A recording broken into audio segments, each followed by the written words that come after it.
শেষ ওভারে রুদ্ধশ্বাস জয় বাংলাদেশের। প্রিয় দর্শক, অনুরোধ রইল ভিডিওটিতে একটি লাইক দিয়ে আমাদের ইউটিউব চ্যানেলটি সাবস্ক্রাইব করে দিবেন এবং ভিডিওটি সম্পর্কে আপনার মূল্যবান মতামত কমেন্টস করে জানাবেন। ওয়েস্ট ইন্ডিজের বিপক্ষে 3 ম্যাচ সিরিজের প্রথম টি-20তে স্কোরবোর্ডে 6 উইকেটে 147 রান জড়ো করে বাংলাদেশ 148 রানের টার্গেটে ব্যাট করতে নেমে 61 রানেই 7 উইকেট হারায় ওয়েস্ট ইন্ডিজ। এরপর ক্যারিবিয়ান অধিনায়ক রবম্যান পাওয়েলের বিধ্বংসী ব্যাটিংয়ে জয় হাতছাড়া হয়ে যাচ্ছিল প্রায় বাংলাদেশের।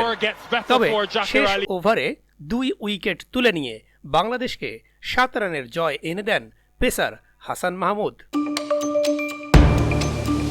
16 ডিসেম্বর সোমবার সেন্ট ভিনসেন্টে টস জিতে টাইগারদের ব্যাটিংয়ে পাঠান ক্যারিবিয়ান অধিনায়ক রবম্যান পাওয়েল। ব্যাট করতে নেমে শুরুতেই ধাক্কা খায় বাংলাদেশ। দলীয় 15 রানের মধ্যে জোড়া উইকেট হারায় তারা। তানজিদ হাসান তামিম 11 বলে 6 রান করে আউট হন। ওয়ানডে সিরিজের প্রথম টি-20তেও ব্যর্থ লিটন দাস। ডাক মেরে সাজঘরে ফিরেছেন তিনি। 2 জনকেই আউট করেন আকিল হোসেন। এরপর আফিফ হোসেনকে সঙ্গে নিয়ে শুরুর ধাক্কা সামাল দেওয়ার চেষ্টা করেছেন সৌম্য সরকার।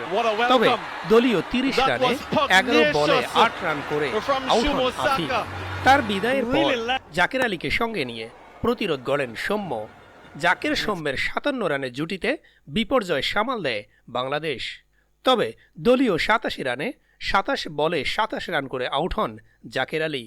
তার বিদায়ের পর দ্রুতই আউট হন সৌম্য।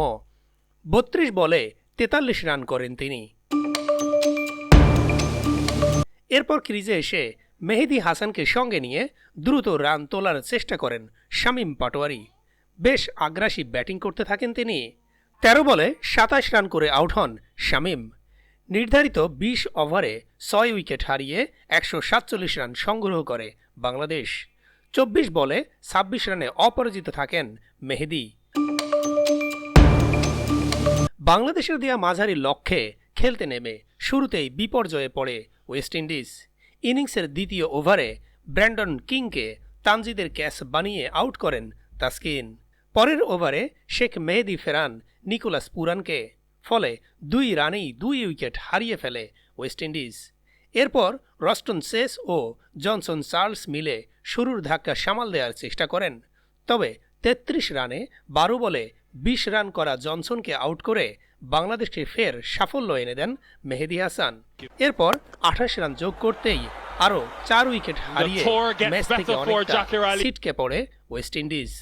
শেষ 7 রান, গুলাকেশ মোটেই 6 রান, আকিল হোসেন 2 ও রানের খাতা খোলার আগেই সাজঘরে ফিরে যান অ্যান্দ্রে ফ্লেসার। এক প্রান্তে উইকেট হারালেও অন্য প্রান্ত আগলে রেখে লড়াই চালিয়ে যান অধিনায়ক রবম্যান পাওয়েল। আগ্রাসী ব্যাটিংয়ে রান তুলতে থাকেন তিনি। তাকে ভালো সঙ্গ দেন রোমারিও শেফার্ড। মারমুখী ব্যাটিংয়ে 28 বলে 50 তুলে নেন পাওয়েল। শেফার্ডকে নিয়ে 67 রানের জুটি গড়েন পাওয়েল। তবে দলীয় 128 রানে 17 বলে 22 রান করে আউট হন শেফার্ড। এরপরও ম্যাচ ছিল ওয়েস্ট ইন্ডিজেরই নিয়ন্ত্রণে। শেষ ওভারে জয় থেকে 9 রান দূরে থাকতে আউট হন পাওয়েল। 35 বলে 60 রান করেন তিনি। পাওয়েলকে আউট করার পর আলজারি জোসেফকে বোল্ড করেন হাসান। এতে 140 রানেই অল আউট হয়ে যায় ওয়েস্ট ইন্ডিজ। 7 রানের জয় পায় বাংলাদেশ। টাইগারদের পক্ষে মেহেদী 4টি ও তাসকিন এবং হাসান নেন 2টি করে উইকেট।